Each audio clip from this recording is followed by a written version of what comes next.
So for how much of that Bills game were you thinking, this is just like the Bengals playoff game from a few years ago? The way it looks, the way it feels, the way it's playing out, the result it appears to be tracking toward. It's unwanted deja vu, history repeating itself all over again. Certainly wouldn't blame me for feeling that way, because I think I might have felt that way myself going into halftime. The Bills down 21-11. And in my opinion, I thought they were lucky to be down 21-11 because they had just turned the ball over on downs and then forced a stop from Cincinnati. Cincinnati had scored on their first 3 possessions, 3 touchdowns on their first 3 possessions. And I thought they were going to get at least a field goal before the half. But the Bills prevented that from happening, forced a punt on Cincinnati's first possession of the second half. And what became clear in the second half is that the Bills were going to keep moving the football. They were going to keep scoring points. They had 5 drives in the second half. And the 5th one, they're really just trying to run the clock out at that point. So they had 4 possessions where they're trying to score touchdowns. And they scored touchdowns on 3 of them. Should have been 4. They fumbled into the end zone. Twice, really, on 1 drive. Once and a half, I guess. James Cook got the mulligan. What a weird play, by the way, with the whole challenge thing. The explanation was just insane. So it's ruled a touchdown on the field. Therefore, it's automatically reviewed. Therefore, it's not a challenge by the Bengals. But that's not what they said in the first place. The first thing they said was that the Bengals were challenging that the ball was fumbled out of the back of the end zone. And then it wasn't. So they said the Bengals were charged a timeout. And then they come back. Like, how is this not all discussed during the break? During the review? Like, oh, okay, yep. So Bengals, it's a scoring play.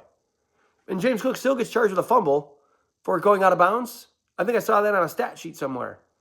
So he got charged with 2 fumbles in the game because he ended up losing the one just a few plays later. After he gets his mulligan, the play comes back because there's a holding penalty on the play anyway. Just so weird. The officiating thing, man. It's so weird sometimes because it's just so obvious, not to get lost on a tangent here, but it's just so obvious when they're just huddling up, the officials, when they're just huddling up and waiting for New York to give them some guidance. Like the space ref, Mike Shope on WGR calls it the space ref. I think that's a great nickname for it because they're just waiting for some sort of guidance from New York. And it couldn't be more blatantly obvious. And it's kind of frustrating as a viewer, even though you don't want the game to slow down with a bunch of reviews and a commercial break every single time. You want somebody to just be like, hey, no, you got to fix this. Let's fix it right away. That's done. But that's not what this was. And the way it played out was just, it got booed in the stadium, and I thought it deserved it. Let's just put it that way. But the turnover thing has to stop.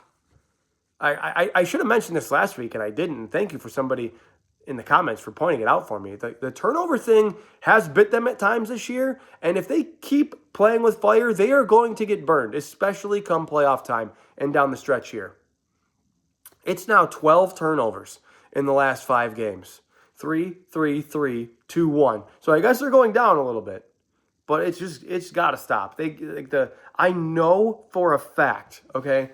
And I know I'm not in tune with the practices. I'm not there at the practices. I just know for a fact Sean McDermott is preaching ball security and limiting the turnovers. He always does. And it's been an issue this year. So they have to be talking about it. They just have to be. Anyway, I go back to my previous point before that. The Bills just kept scoring. They were in the mood to keep up with the Bengals, as opposed to the playoff game where they just looked totally dead on arrival from the get-go. It was like 14-0 in the blink of an eye, and the game felt over. This one felt a little bit different because the Bills really kept answering. They were aggressive on 4th downs.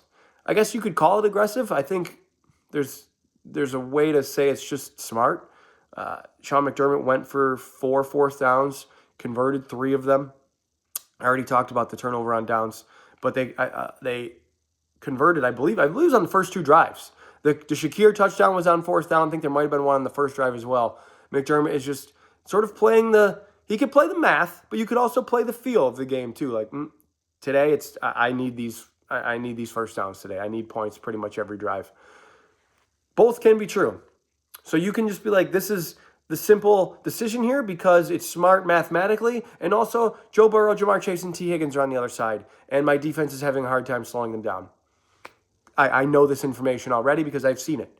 The Bengals were 7 of 7 on third down somewhere in the first half. They might have even gotten to 9 for 9, to be honest with you. I'm not totally sure. I know they were 7 for 7 at one point because I was keeping track in my head as I was watching, and they had scored on the first 3 drives. And it didn't matter how long it was. 3rd and 1, that's a little bit forgivable. 3rd and 1, 3rd and 4, 3rd and 6, 3rd and 9, 3rd and 11, did not matter. The only time the Bengals really got stopped, and they didn't even get stopped, they scored 3 touchdowns, was like Yosivash dropping a pass. That's the only one I can remember where it's like, oh, thank goodness.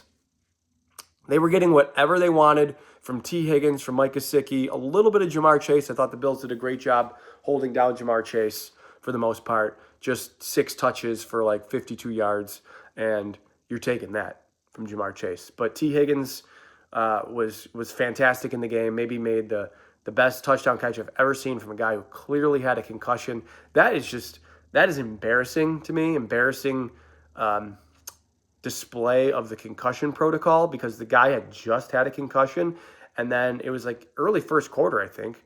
Might have even been the first drive, or was it second quarter? I can't remember exactly when it played out, but you know the play I'm talking about, where Higgins goes down and is sitting down, like he looks like he's holding his head hurts, and he sits down, and they stop the game for him, and he comes off, and he goes into concussion protocol tent, and he somehow gets cleared. And then later on in the game, I think it was on a 3rd down even, he catches a pass.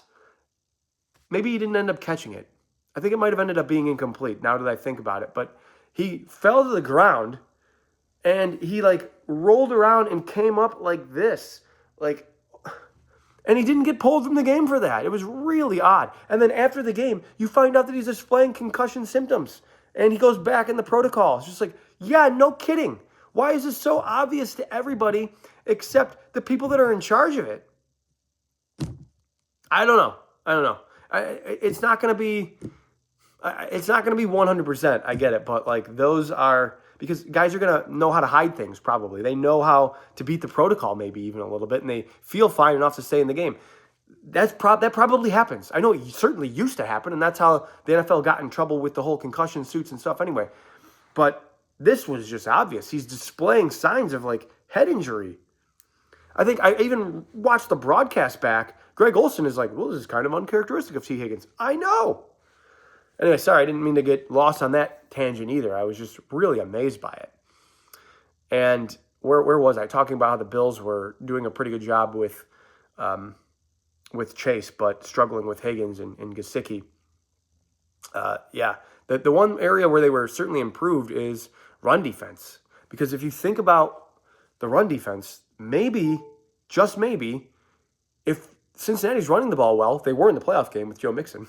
Not that these two things are really that related. But if Cincinnati's running the ball well, maybe that Christian Benford play doesn't happen. Which, by the way, is just, the epitome of clutch. Like, the Bills make it 28-25 in the blink of an eye. They're down 28-20 or 28-18 after the fumble to Cook. The Cook fumble in the end zone. The Bengals march on the field and make it 28-18. And the Bills are down by 10 points with like 7 or 8 minutes to go. And the Bills score in the blink of an eye, like 4 plays, 1 minute, maybe 2 minutes, and it's 28-25. And then Christian Benford, pick 6, whole new ball game, just like that. But if the Bills are struggling to stop the run, and Chase Brown's running well, and Samaje Perine's running well, which they did not, maybe that's played out a little bit differently. Maybe they don't feel like they have to use Burrow and Chase and Higgins in that situation, The Bills' run defense, I think, has been very improved. It gets a lot of flack for the way it's looked over the course of the season. But honestly, since week 4, so that's 9 games, who's gone off on them? I can think of 3 guys. Bijan Robinson, who's very good. Devon Achane, who's very good. And Sean Tucker. That was ugly. Anybody will tell you that was ugly. Other than that, I don't know if they've allowed a 100-yard rusher. I don't think it's really been very bad in run defense. And what I've liked the most, and here's somebody who you really can't take off the field, is Shaq Thompson. the Bills kind of just got him because there's Carolina familiarity there. Stop me if you've heard that before. And there's an injury to Bernard, multiple injuries to Bernard, really. He has the ankle injury and then the elbow injury. So Shaq Thompson steps in, and he's been wonderful. I don't think you can take him off the field. The Bills are going to have to get creative with how they want to play linebacker when Bernard is healthy, and that may be as soon as this week. How do you want to do the rotation with Thompson and Bernard and Milano? And they might start rotating Bernard and Milano. That is seriously what I think they will do. Shaq Thompson played every defensive snap last week, and he was great. The only plays that the Bills really stopped them, I mentioned the Yossi Vosh drop, but with Shaq Thompson sniffing out a run, Shaq Thompson sniffing out a screen. He was fantastic. Can't take him off the field. Can't be done. It would be foolish. Anyway, I've probably gone on too long about the Bengals game. There's probably something in it that I missed. Ultimately, you're just happy that they finally beat Joe Burrow, that, you're frustrated at the beginning of the game because of the way it's playing out. The Bills are down, 2 scores throughout much of it, and then they fumble the lead away. I understand the frustration. It's just like, come on. And then I'm thinking about like how, also, come on. The Bengals they're healthy for what? Like 6 games a year, fully healthy. Of course we land, this game they have the full arsenal available to them. Because they didn't even last week. Higgins was out last week with a concussion. This is like the first game since week 2 that they've started with all 3 of those guys. That's a complaint. Really, that sounds like a wimpy complaint. I'll admit it. That's a wimpy complaint. Just beat these teams. They did. You know what? They did. So I can go over the landscape of the AFC with you again. I'm going to wait because I'm not going to start thinking about scenarios until I know what happens with the Bills this Sunday. Because the Patriots will clinch the division if they beat the Bills. And the Bills really can't do much with a win. They're currently like 10 or 12% to win the division. And if they win, it's like 25. Because they still need the Patriots to lose to either the Jets or the Dolphins, which I guess isn't impossible. But the Baltimore game is kind of inconsequential. It will really just give the Bills margin for error against Philadelphia if Baltimore beats New England. This is also assuming that the Bills beat New England. What is really at stake against the Patriots this weekend, I think, is how you feel, how fans feel. Third-party perspective, really. Do you believe in the Patriots or not? How do you feel about your own team? If the Patriots beat you with their new young quarterback and their new head coach, where's that going to put you mentally? Not necessarily the team, but, as a fan of the team. You'll have been swept by New England. You'll have 3 games to go. You're playing for the 5 seed at best. Where does that put you? The Bills win, though, and I think you feel a lot better, despite the fact that they're still a pretty steep underdog to win the division. And again, I don't think it's impossible. But maybe the Patriots are playing for your respect. Is that possible? That's what you're going to see this weekend, is either the Bills split with New England and finally show them up because they've played next to nobody. I've looked at the strength of schedule chart, and this is not the Patriots' fault. It's really not. They don't make the schedule, but this is what it is. It's like it is so far below second place. Like second place strength of schedule currently from like week 1 to 14 is like 44%, maybe 43%. And the Patriots, winning percentage points, of course. And the Patriots are at like 37. The rest of it is like 44 to 55, from 2 to 32. And the Patriots are like 6 points below 2. That makes sense if you follow. You're picking up what I'm putting down. So they really haven't played much of anybody. To be honest, the Bills haven't really beat much of anybody either. The Bills are like 4th or 5th, I think, on that list themselves. The best team the Bills have beat is like 7-6, I think. The Chiefs and the Ravens are 6-7. Had to. Couldn't resist. Sorry, had to. The Chiefs and the Ravens are 6-7. So, that's what goes into strength of schedule a little bit too, is the fact that these teams that you think are going to be very good haven't been. The Bills beat Tampa Bay and they beat Carolina. Those are 7-6 teams. That's pretty much what New England's done too. But they've also beat the Jets. They beat the Giants. Bills beat the Jets. They beat the Bengals. Bills beat the Bengals. They beat the Falcons. The Bills lost to the Falcons. They beat the Browns. The Bills will play the Browns. But they beat the Saints, the Titans. These are teams the Bills have beat. So that's why they're kind of close. They are kind of close. I've dwelled on this too much. I think the Bills are getting healthier at the right time. Although one question I have is, it seems like it's maybe happened 4 times this year where there's been like a midweek injury, like an in-practice injury. And it's happened to Christian Benford before. And now it happened to him again. He had a groin injury one time, and he ended up missing a game. And now I don't remember which game that was offhand. But now he gets his toe injury out of nowhere on Thursday, and he's leaving in like a mini boot, whatever that means. What are the Bills doing? I mean, are they just running headfirst into each other with no pads, throwing rocks at each other's feet? What's going on? Why does that keep happening? After a walkthrough on Wednesday. Having said that, the only real injury at the moment, well, you have Bosa, who's maybe a little bit questionable, but is tracking up as he's been limited the first couple days in practice. Palmer's been limited. Bernard's been limited. Spencer Brown's been limited. So these guys are looking up. Dalton Kincaid, full practice. Tight ends, by the way, this past week, great. Dawson Knox, wow. Knox, Kincaid, even Jackson Hawes had the touchdown on 4th down to really put the game away. Tight ends went like 11 for 137 and 2 touchdowns. Great job by that group. I would have regretted not saying anything like that. But yeah, there's certainly a better offense when Dalton Kincaid's on the field. That's just the truth. So I'm looking forward to him getting healthier as well. Again, we only have 4 games to go here before the playoffs start. So the Bills really need to hit their stride. This is typically when they do hit their stride, and then they just run into some sort of brick wall and one bad event happens in the playoffs, and that's it. And that's the end of it. But look at the landscape of the AFC this year. Patrick Mahomes might not be in. Really might not be. They're like 15% to make it, but they still have Patrick Mahomes. So I'm not going to believe that they're out until I see that they're mathematically eliminated. Lamar Jackson, uphill climb now. They're a game back of Pittsburgh, but again, 4 games to go. They could certainly get in at 9-8. It's not beyond Pittsburgh to falter themselves as well. Burrow, probably out. It's like 2%, 1% for the Bengals. So you have Josh Allen, who's been here before.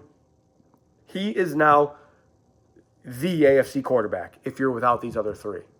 Bo Nix was there last year. He lost in Buffalo. Drake May hasn't been there. Trevor Lawrence has played a game or 2 in the playoffs. He's been to Kansas City in the playoffs. He's been there. Who do you have the most faith in? Let's be honest. Is it Justin Herbert? No, I don't think it is. Is it C.J. Stroud? No, I don't think it is. It might be the Denver pass rush and the Houston pass rush. I get that. But we're talking about quarterbacks right now. And again, those situations will become a little bit more clear after this week. What a Bills win this week can do for their playoff chances is next to nothing. They're at 98% right now. They will even be at 96% if they lose. They'll probably just improve to 99% if they win. Gives them a little bit of a door to walk through, to kick down for the division. And then, maybe some margin for error against a team like Philadelphia in a couple weeks, depending on what happens with the Patriots against the Ravens next week as well.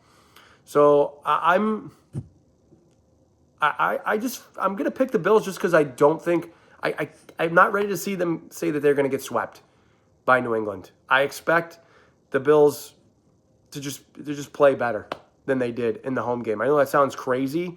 Not necessarily crazy, but I just expect them to be better. They really should have won that game. Drake May had no touchdowns. It's the first game, it's the only game of his career that he started and finished, with the exception of Week 18 last year, where he played 1 drive and gave way to Joe Milton against the Bills, where he has had no touchdowns, accounted for 0 touchdowns. Ramondre Stevenson had 2 inside the 10, so he could have, I guess. That might just be luck more than anything else. And are you going to get the same thing from Diggs again? It's possible. Without Benford, it might be possible. That would be a big loss for the Bills. I'm not going to sugarcoat it. That would be a really big loss. But the way the Bills are, I feel like they're tracking up, and not that New England isn't tracking up, but they've won 10 games in a row. They're not going to win 14 in a row to end the season, are they? I just can't see it. This is a fine game to trip up on. So that's kind of why I'm picking them. That's picking the Bills. I'm going to pick the Bills to beat the Patriots. Don't think it'll be necessarily easy or anything like that. I'll say 25-20. Something weird. 25-20 Bills over Patriots. Guys, appreciate you coming this far in the video. Hit me up on Twitter. My Twitter handle and YouTube username are the same. Enjoy your weekend. As always, above all else, go Bills.